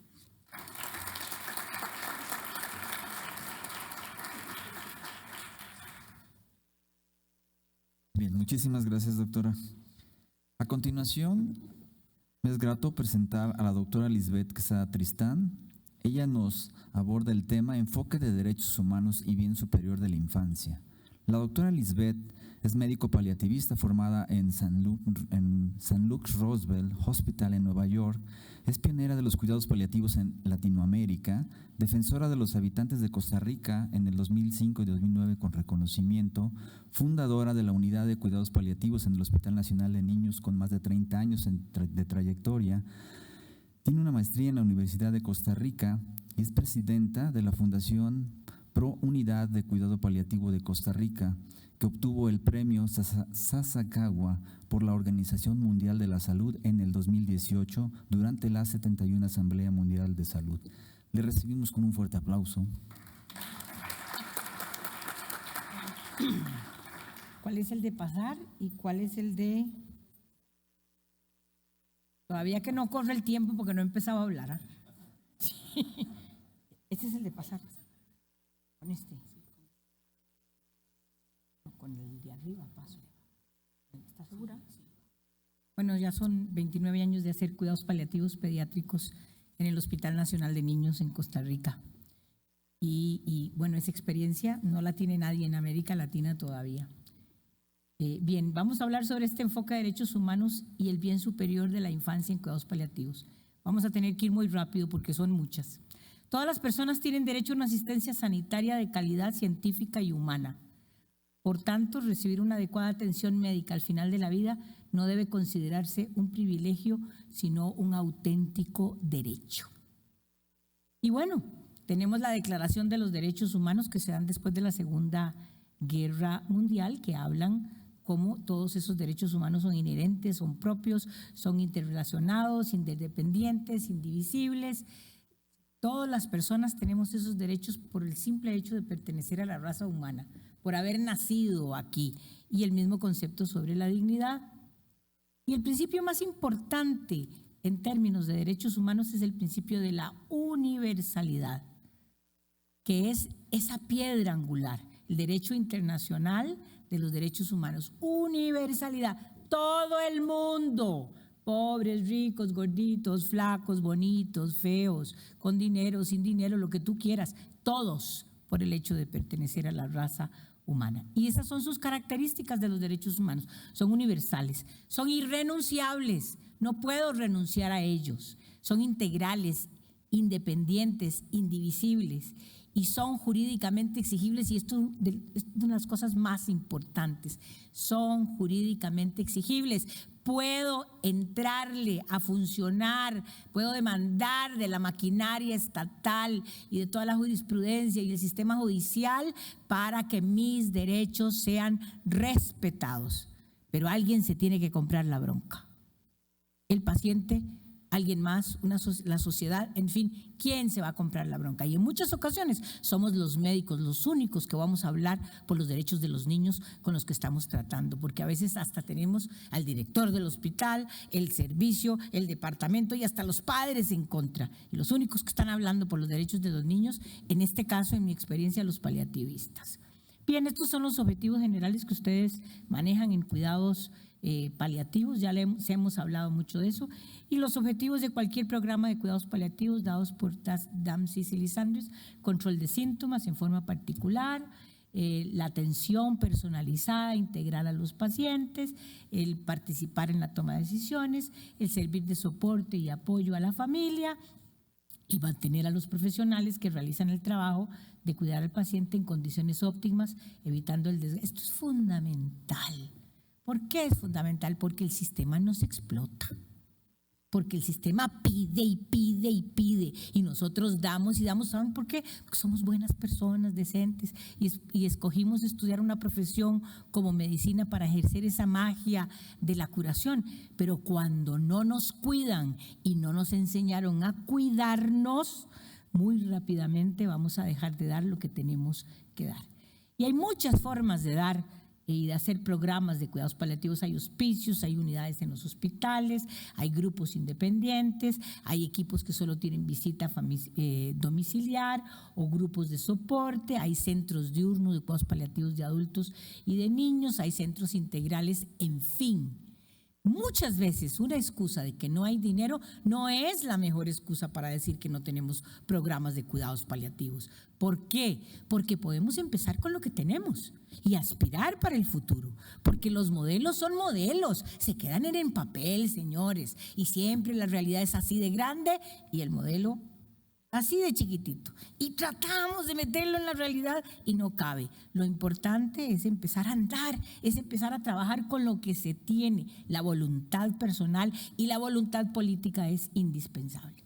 Se calculan, dicen ustedes, de 21 millones, yo digo que son entre 15 y 30 millones de niños alrededor del mundo que podrían beneficiarse de los cuidados paliativos, que son esos cuidados biopsicosocial, espiritual para el paciente en condiciones de vida limitada y para el paciente que enfrenta la fase terminal. Y estas diferencias son importantes de tener en cuenta. Vamos a tener con los niños cáncer y un montón de enfermedades en condición de vida limitada, a veces desde que nacen los niños, a veces desde que están en el útero materno. 6 meses de vida o menos no funciona con los niños, no funciona. No funciona porque desde que nacen tienen la enfermedad y van a necesitar cuidados paliativos. Hay que trabajar en la claudicación familiar, porque es la mamá la que va a tener que cuidar y la familia a ese niño 7, 8, 10, 15, 20, 25 años. Entonces tenemos que prever, porque si no le va a tocar al Estado entrar y eso le va a costar muchísimo. Y una estimulación sensorial. Hay patologías muy diferentes entre los niños y los adultos. Hay cronicidad, sobre todo en los niños. El uso de los medicamentos, que no hay presentaciones para los niños. El uso de las escalas. Y muy importante y fundamental, asegurar la continuidad y la consistencia en todos los escenarios de atención del niño. El niño no tiene que llegar donde están los de cuidados paliativos a decirle, me puedes ver. El equipo de cuidados paliativos va a seguir al niño a donde el niño vaya. Es todo lo contrario a lo que siempre hacemos. Vengan aquí al hospital para mirarlos. No. Voy a tener que ir a donde están los pacientes para mirarlos. Y estas cosas que son semejantes, el concepto del dolor tocal, algunas drogas que podemos usar, las drogas para control del síntoma, el secreto profesional. A nadie se le ocurre guardarle el secreto profesional a los niños. No puedo dar la cantidad de ejemplos aquí porque se me va el tiempo, estamos contra el tiempo, pero se le guarda el secreto profesional también a los niños, el apoyo a la familia en duelo y la visita domiciliar. Un programa de cuidados paliativos que no tiene visita domiciliar, pues ¿de qué estamos hablando, verdad? Un abogado sin leyes, no sé, un corredor sin piernas y no las reponemos de titanio, no puede ser. El dolor y el sufrimiento no son experiencias nuestras, mucho menos neutras, mucho menos cuando estamos hablando de los niños. La Declaración de los Derechos de los Niños, que fue aprobada por la Asamblea General de las Naciones Unidas el 20 de noviembre de 1959, es un elemento importante que podemos usar en la jurisprudencia para usarlo. Y hay una gran cantidad de artículos ahí que no me voy a poner a leer, que se pueden buscar, están ahí, porque si los pongo a leer, pues no puedo seguir y continuar. Pero ahí están, hablan de la educación, de la salud, de la libertad de pensamiento, de la protección que tienen que tener los niños en ese sentido. Pero vean todos los antecedentes y todas las herramientas jurídicas con que cuentan los estados, las personas, los países, las instituciones para defender. Y sobre todo la última, la Convención sobre los Derechos de los Niños, que se adecua la legislación a nuestros países, los países firmantes. En Costa Rica, cuando se adecuó y se hizo la legislación, yo estaba ahí metida y metimos la capacidad de decidir de los niños y la toma de decisiones de los niños con respecto a su enfermedad, sobre todo cuando están en fase terminal de la enfermedad. Y dice la Constitución política, el marco de referencia. En mi país el artículo 21 de la Constitución, pero habla de la vida. Entonces, del artículo 21 de la Constitución Política de Costa Rica se desprende el derecho a la salud. Ustedes no, México lo tiene ahí. Toda persona tiene derecho a la protección de la salud. Está garantizado en la Constitución Política. Pues vamos a la sala constitucional para que se haga una realidad y vamos a ver qué dice el Estado mexicano y qué dice el hospital tal y el director tal que dice que no porque no le interesa o porque dice que no tiene presupuesto. O porque cambió el gobierno y se volaron al director. ¿Por qué? Y había metido un programa de cuidados paliativos y ahora los programas de cuidados paliativos a mí no me interesa, no procede y se acabó el programa de cuidados paliativos. Y eso lo puedo decir con conocimiento de causa porque tengo más de 20 años de venir a México y me ha tocado hablar con este director y luego volver al mismo hospital con el otro director y volver al mismo hospital con el siguiente director. Y uno me decía que sí y el otro me decía más o menos y el último me decía que no. Esa es una realidad que vive México todo el tiempo y se convierte en un impedimento. Ahí está la Constitución Política. Vamos a la Constitución Política y les metemos un salacuartazo. En esta investigación que se hizo en un hospital de Boston con 42 pediatras oncólogos y 103 padres de niños, se habla de la comprensión sobre lo que el niño tenía y la posibilidad de decir la verdad. Y vean ustedes, los médicos sabían que no podían curar al niño 206 días, esos son casi 7 meses. Antes de que el niño fallezca, el médico sabe que no lo va a poder curar. ¿Cuándo le dijeron a los padres? 106 días antes de que el niño muriera. ¿Cuánto es eso? Casi los 3 meses. Y a los niños, Mucho gusto, ¿cómo está? Le mando saludos, salúdame a tu mamá, Yuriko. Nunca les dijimos a los niños, nunca les dijimos nada. Por eso hablamos del tiempo robado en cuidados paliativos para nuestros niños, porque pudimos haberlos referido a un programa de cuidados paliativos y les robamos el tiempo de enfrentar su propio proceso de muerte y su familia porque no los referimos adecuadamente. Claro, ¿a dónde los vamos a referir cuando no tenemos en un hospital cuidados paliativos? Y entonces las universidades, ¿para qué sirven? ¿Hace cuánto tiene la legislación México de obligatoriedad? Y hay escuelas de medicina que todavía no están enseñando ni pre ni post. ¿Y para qué sirven las universidades si no es para tener una relación con la sociedad y entregarle a la gente lo que se está necesitando? Si no, cerremos la escuela de medicina y la universidad. Digo yo, hay elementos importantes a considerar. La gente que va a trabajar con los niños, le tienen que gustar los niños, y si va a trabajar con adolescentes, le tienen que gustar los aborrecentes. Elementos a considerar: ubicación, cobertura. Tiene que haber una certificación de la Secretaría de Salud a nivel federal que diga que esta unidad de cuidados paliativos puede trabajar, porque yo he visto en este país hospitales que dicen que tienen unidades de cuidados paliativos y no es cierto. Y el gobernador dijo que sí, y mentiras, no existe nadie. Ni siquiera nadie estudiado ni preparado. Entonces el gobierno federal tiene que ejercer una fiscalización adecuada, las instalaciones adecuadas, los recursos y financiamiento asegurado. ¿Cómo quieren hacer cuidados paliativos si no le van a dar dinero? ¿De dónde van a salir recursos? Por arte de magia. Llamemos a Merlín para que nos haga el favor. Hay que definir el modelo mexicano de cuidados paliativos pediátricos. No tiene que ser el de Costa Rica, porque México y Costa Rica comparten mucho, como decía la compañera, con Guatemala, México y Costa Rica, historia común, un montón de cosas. Pero las necesidades y los sistemas de salud, mi país tiene un solo sistema de salud, seguridad social, punto, cubre el 98% de la población. México tiene Pemex, la Naval, la aviación, el ISSSTE, la seguridad social, los civiles, tu abuelita, la mía, todos son diferentes. ¿Cómo haces esa unión con todos los que son diferentes? Entonces, México tiene que desarrollar su propio modelo. Un sistema de apoyo externo, fundaciones, asociaciones que quieran trabajar, un nivel de intervención. Ustedes confunden dolor con cuidados paliativos. Por favor, ya somos muy grandes. Es como decir que es igual un dermatólogo que un proctólogo. ¿Acaso usted va de un dermatólogo para que le quite el tumor en el cerebro? No, ¿verdad que no? Vamos a un del neurocirujano. Bueno, el neumólogo, el nefrólogo y el cardiólogo trabajan muy juntos porque ahí hay una triada: corazón, riñón y pulmón, pero son especialidades diferentes. Entonces, una cosa es un especialista en dolor, anestesiólogo, y otra cosa es un paliativista. Son dos cosas diferentes. ¿Se tocan? Claro que se tocan y trabajan juntos, pero son separados. Entonces, ¿qué queremos hacer? Queremos los recursos del país, invertirlos en dolor, en profesionales de dolor, anestesiólogos, que solo pueden trabajar en un tercer nivel de atención. En cambio, el paliativista puede en el primero, en el segundo, en el tercero, en el excusado, en la casa, en el tugurio, donde sea podemos hacer intervenciones en cuidados paliativos.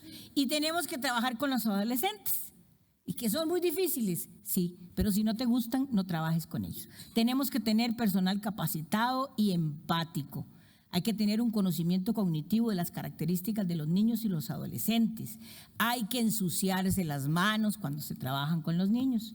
Hay aspectos legales. Los niños no son legalmente competentes. No pueden firmar, no acepto eso, me levanto y me voy aunque caiga muerto en la esquina. No pueden hacer eso los niños. Entonces hay que aprender a lidiar con toda la familia, la abuelita, la empleada, la nana, el que lo cuida. Todo el mundo entra en la cobertura de los cuidados paliativos. Desarrollo del lenguaje en los niños es muy importante a tomar en cuenta, porque es la posibilidad de expresar que tienen los niños el lenguaje, sus sentimientos y el miedo que tienen. Y el paciente desgraciadamente en cuidados paliativos pediátricos no ha desarrollado completamente su capacidad de expresarse. Visita domiciliar, un programa que no tiene visita domiciliar, un programa que no es interdisciplinario en cuidados paliativos, no multidisciplinario, no usen esa palabra porque quedan como ignorantes. Interdisciplinario o transdisciplinario en cuidados paliativos. No están haciendo cuidados paliativos si no tienen atención domiciliar. Acceso a los medicamentos. ¿Cómo es que no hay medicamentos? Tienen que haber medicamentos en Veracruz, ahí en la playa, hasta la punta del cerro. Tiene que haber universalidad en el acceso a los medicamentos. ¿Cómo es que solo este tipo de médico puede recetar esto? En mi país la morfina está en el cuadro básico de medicamentos de la Seguridad Social. Cuadro básico. Todos pueden tener el recetario para recetarla. No hay acceso a medicamentos, no estamos hablando nada en cuidados paliativos. La formación profesional interdisciplinaria es muy importante. Hay que hacer una residencia en medicina paliativa, no en medicina del dolor, también en medicina del dolor, pero en medicina paliativa. Y los cuidados paliativos pediátricos los tienen que hacer los pediatras. No puede ser un médico general que me haga un cursito de 3 meses y ya está haciendo cuidados paliativos pediátricos. Para eso tenemos a los pediatras. Entrenemos a los pediatras con una subespecialidad para que lo hagan y seguimiento en la etapa de duelo. Y hay una gran cantidad, ya vean, ya estoy en rojo, de acciones específicas que debemos hacer: investigación, publicaciones, docencia, programas de soporte para la familia, una gran cantidad de cosas. No son ciudadanos de segunda clase, ¿entienden? Los que se están enfermos crónicamente porque no pueden producir no son ciudadanos de segunda clase. Precisamente por eso existe una legislación y una jurisprudencia para protegerlos. Importantísimo la Convención de los Derechos de los Niños. ¿Cuál es el cambio fundamental que introduce esta convención? Que los niños dejan de ser objetos de los padres y se convierten en sujetos de derecho. Fundamental. Y aquí está el interés superior del niño, el principio de interés del superior del niño o la niña, también conocido como el interés superior del menor. Es un conjunto de acciones y de procesos enfocados a garantizar el desarrollo integral y una vida digna, así como las condiciones materiales afectivas que permitan vivir plenamente y alcanzar el máximo bienestar posible a las niñas y a los niños. Pero vean qué importante, se trata de una garantía de que las niñas y los niños tienen derecho, antes de tomar una medida al respecto a ellos, que se adopten aquellas que promueven y protejan sus derechos y no las que los conculquen. Así se trata de superar 2 posiciones extremas: el autoritarismo o el abuso de poder que ocurre cuando se toman decisiones referidas a los niños y las niñas por un lado y al paternalismo de las autoridades por el otro. Pero nadie quiere oír de eso porque toca. Y el interés superior del niño es un concepto triple y esto es fundamental para poder defender los derechos de los niños. Es un derecho, es un principio y es una norma de procedimiento.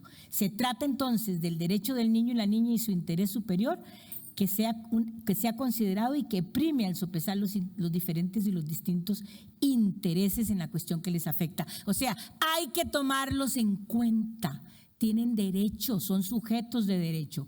Es un principio porque si una disposición jurídica admite más de una interpretación, se elegirá la interpretación que satisfaga de manera más efectiva el interés superior del niño.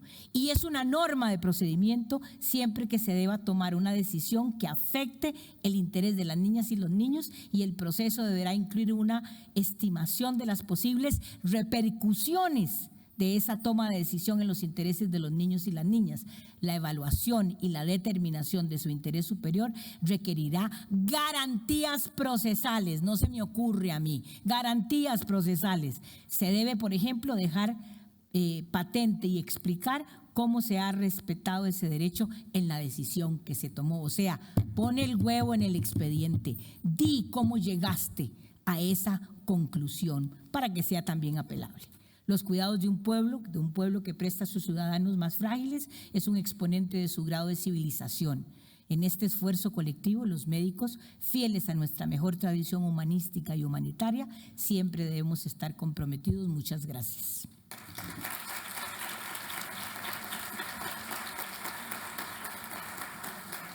Muchísimas gracias, doctora Elizabeth. A continuación, toca el tema la comunidad compasiva como garante de derecho de cuidado y está a cargo de la licenciada Verónica Martínez Santíes. Ella es abogada, conductora de radio y es presidenta de la Escuadrón ATM y también autora del libro Cita con un ángel.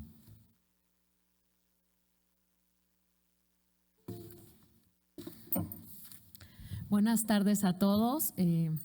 Trataré de ser breve, de respetar los tiempos, pero sin duda es mucha emoción la de estar en este recinto tan importante, en este foro de expresión tan importante, uno de los máximos foros de nuestra República Mexicana.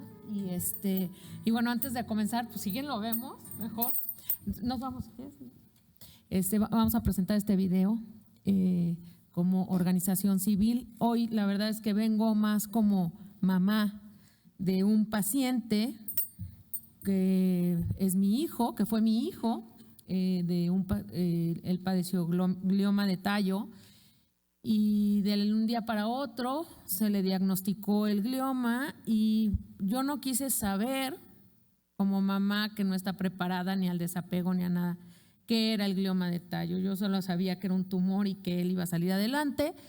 Y como papás, pues nos rehusábamos a saber la realidad. Nos enfrentamos, bueno, esto lo estoy haciendo porque el senador Mancera pidió que yo contara mi historia. La verdad es que no la iba a contar. Está en un libro, pero la estoy contando porque él quiso y porque le debo mucho agradecimiento al senador Mancera que haya tenido esta visión tan grande de dejarnos llevar este simposio de cuidados paliativos pediátricos, el primer simposio, y que haya tenido esa visión humanista y esa visión de gente sensible como siempre la ha tenido. De verdad, no está aquí, pero hay muchos oyentes y está en el diario de todos los días del canal de Congreso, que gracias Miguel Ángel Mancera por esta oportunidad. Tú me pediste que diera mi historia y aquí estoy como madre de Amador.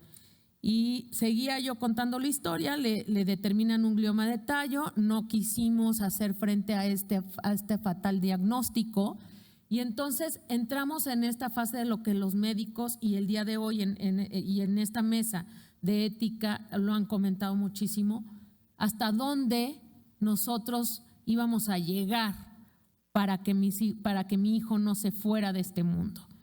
Entonces nos enfrentamos a diversos escenarios, primero en México, no en el sector público, tenemos la fortuna de haber estado en el sector privado, pero fortuna, tratándose del tema ético, no lo llamaría fortuna porque los médicos, todos, tanto en los privados como en los públicos, no están preparados para la muerte.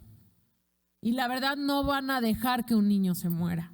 Entonces hacían lo posible porque mi hija estuviera salvado, no sano, salvado. Y mi hijo sufrió 5 meses muy fuerte.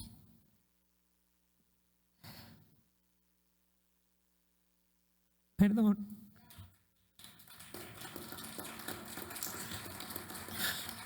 Generalmente no lloro, pero nada más de acordarme todo el sufrimiento y el ensañamiento terapéutico que hubo, sí fue muy fuerte. Él tuvo 3 o 4 paros respiratorios. El primero sucedió en mayo y él se fue hasta el 21 de agosto. Y yo digo, debí de haberlo dejado ir en el primer paro respiratorio. Debimos de haberlo dejado ir.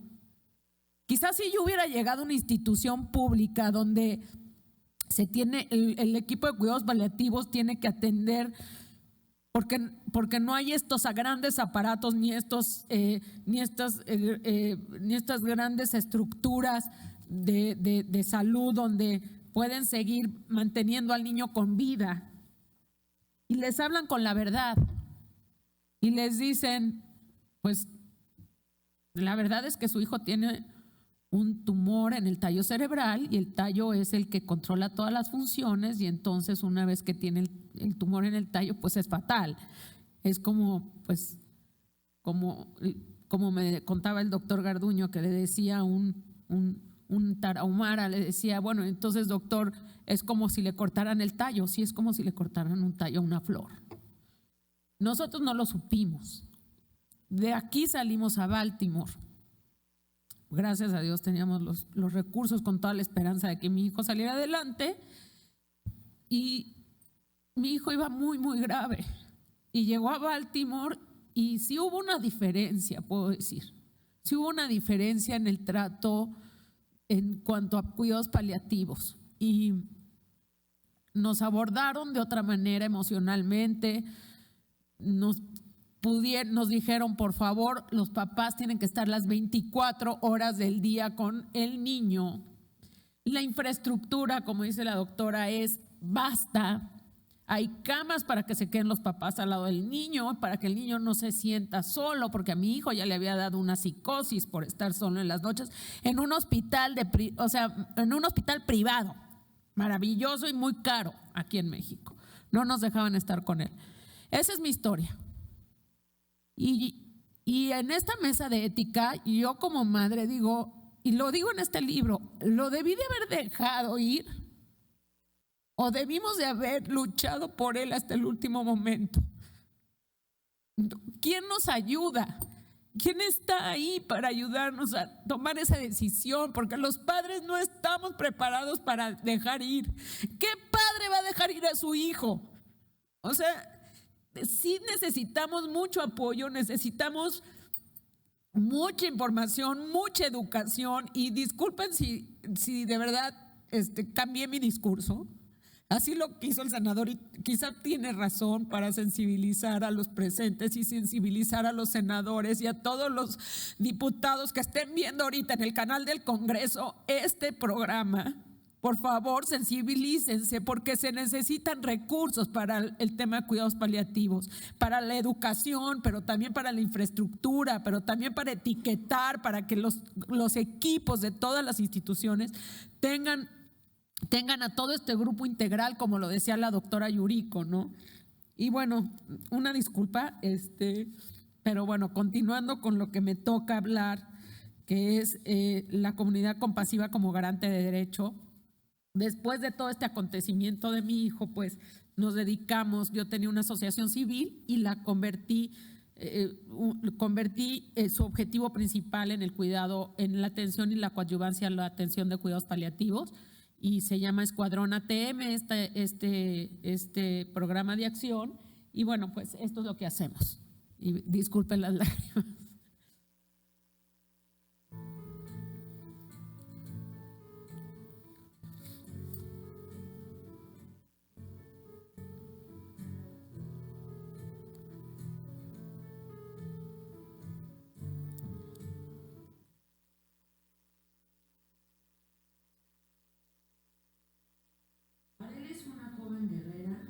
Nació con una enfermedad, con secuelas que le provocaron una paraplegia y que afectaron sus músculos de la respiración.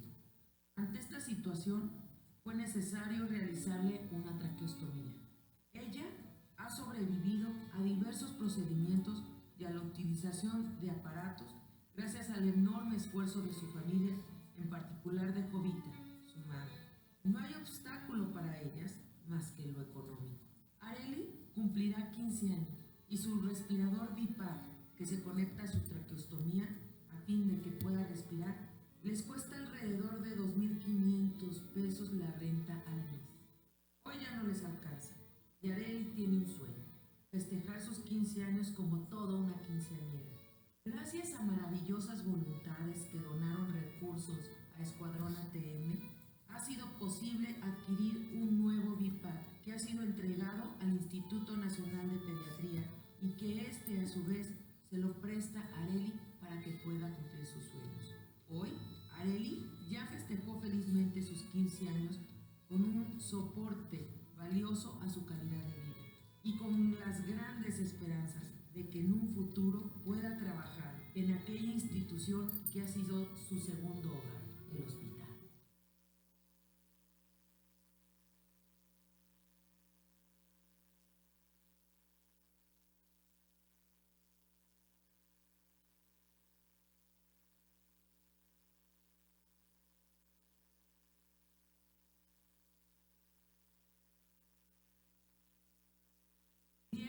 nació con síndrome de Pfeiffer en grado 3.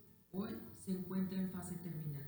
Reina, su mamá, y Francisco, su papá. Para poder atender la emergencia en el hospital, debieron dejar a sus otros 3 pequeños de 3, 5 y 6 años en su casa. Sí, allá, en el municipio de Mixquiahual, en Hidalgo, sin el cuidado de nadie, pues ninguno de los dos cuenta con redes de apoyo. Durante la estancia de Diego en el hospital, los 3 hermanos pequeños se atendían mutuamente para sobrevivir. Estaban solos, se cocinaban solos, se atendían solos estos 3 pequeños. Para Reina, regresar a su casa con Diego era su prioridad y su sueño, para poder atender a sus 4 pequeños. Ambos se encontraban en 2 situaciones complicadamente adversas: el estado fatal de Diego y el abandono de sus otros 3 pequeños. Escuadrón ATM buscó la manera de trasladar a la brevedad posible a Diego para despedirse de sus hermanos. Finalmente, esto no fue posible porque Diego se adelantó, alzó sus alas y emprendió el vuelo, trascendiendo en el hospital. Reina regresó con su hijo en brazos ya sin vida terrenal para reencontrarse con los otros. Sin ningún recurso, le realizaron los actos funerarios y les quedó una deuda imposible de cubrir. Ante el duelo, el dolor y la desesperanza, Escuadrón ATM canalizó recursos gracias a grandes voluntades para mitigar esa deuda económica.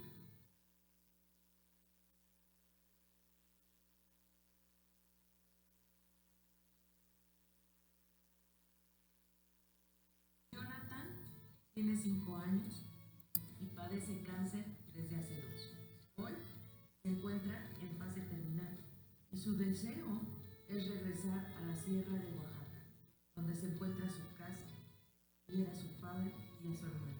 Del hospital a su hogar se hacen aproximadamente 14 horas, pero ni a Jonathan ni a su mamá les importa ese largo trayecto en ambulancia con paramédico y equipo necesario para su supervivencia. Ellos solo quieren regresar a su casa y ver a su familia y volar. Por eso, Escuadrón ATM está listo para trasladarlo y cumplir el sueño de Jonathan. Y sí, así sucedió.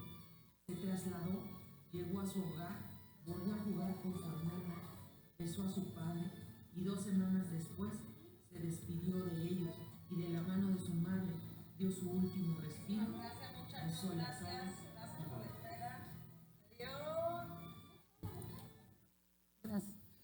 Bueno, pues esto es lo que hace Escuadrón ATM con Coadyuva, y creo que no veo un mundo sin la asistencia de las organizaciones civiles. No veo a México sin la ayuda de organizaciones civiles, mucho menos veo la asistencia de cuidados paliativos sin el apoyo de la sociedad civil. Por eso, muchísimas gracias por dejarnos tener voz aquí, al senador, a los doctores, a Jorge, a todo el equipo del senador Miguel Ángel Mancera, porque la verdad es que la parte de la sociedad civil es la representación fiel y directa del paciente en cuidados paliativos pediátricos, del paciente pediatra. Y los papás que a veces no estamos preparados, como pasó en mi caso, y que si ahorita volviera a suceder el caso, quizá tomaría otra decisión. Creo que necesitamos también de mucha reeducación. La sociedad necesita reeducarse en el tema del apoyo, la voluntad política es sumamente importante. Y yo aplaudo nuevamente que el Senado esté sumado a esto, porque si no hay voluntad política no hay nada.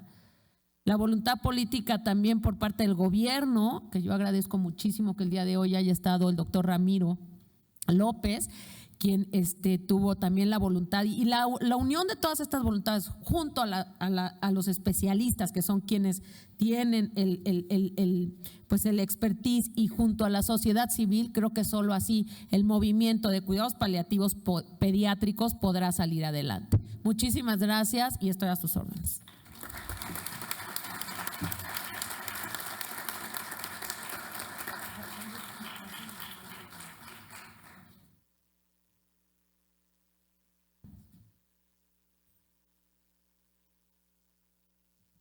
Sí, ya vamos a darles por ahí el micrófono para uno o dos. Ya andan cansaditos, pero ya casi nos vamos, ¿vale? Si nos permiten.